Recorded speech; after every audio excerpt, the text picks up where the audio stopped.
नमस्कार, इंसाफ की आवाज में आप सभी दर्शकों का स्वागत है। आइए देखते हैं इस वक्त की खबर। झारखंड विधानसभा चुनाव 2019 में कोल्हान से बीजेपी का सुपड़ा साफ होने के बाद प्रदेश अध्यक्ष बनते ही पार्टी के प्रदेश अध्यक्ष सह राज्यसभा सांसद दीपक प्रकाश कोल्हान प्रवास पर हैं। शुक्रवार से शुरू हुए अपने कोल्हान प्रवास के दूसरे चरण में वे शनिवार को सरायकेला पहुंचे, जहां उन्होंने पार्टी के हर स्तर के कार्यकर्ताओं के साथ बैठक कर संगठन स्तर पर मजबूत बनाने एवं पूर्व के दिनों में हुई गलतियों पर गहन मंथन करते हुए आगामी चुनाव की रणनीतियों पर चर्चा की।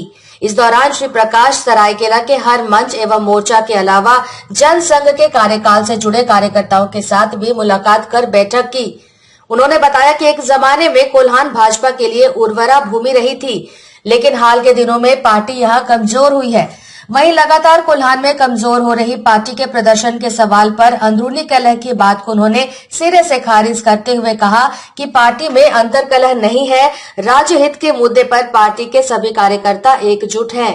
कोल्हान की राजनीति के भीष्म पितामह रहे रुद्र प्रताप षडंगी की जयंती को धूमधाम से मनाने एवं उनके आदर्शों पर चलने की बात उन्होंने कार्यकर्ताओं से कही।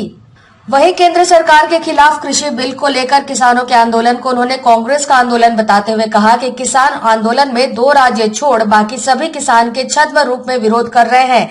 उन्होंने कृषि बिल को किसानों के हित में बताते हुए इसका व्यापक लाभ किसानों को मिलने की बात कही। स्वामीनाथन कमेटी की सिफारिशों की ओर ध्यान आकर्षित करते हुए श्री प्रकाश ने कहा कि जिस वक्त कृषि संशोधन बिल 2020 को लेकर सर्वदलीय बैठक चल रही थी, उसमें कांग्रेस शासित राज्यों के मुख्यमंत्रियों ने भी इस बिल की सराहना की थी, लेकिन आज कांग्रेस शासित राज्य एवं कांग्रेसी नेता किसानों के नाम पर राजनीति कर रहे हैं। उन्होंने नई कृषि बिल का पुरजोर तरीके से समर्थन किया। इसके साथ ही प्रदेश अध्यक्ष का सरायकेला प्रवास रविवार को संपन्न हो गया। इसके बाद वे जमशेदपुर ग्रामीण प्रवास के लिए निकल पड़े। 7 दिसंबर को उनका जमशेदपुर प्रवास के साथ ही कोल्हान प्रवास कार्यक्रम समाप्त हो जाएगा।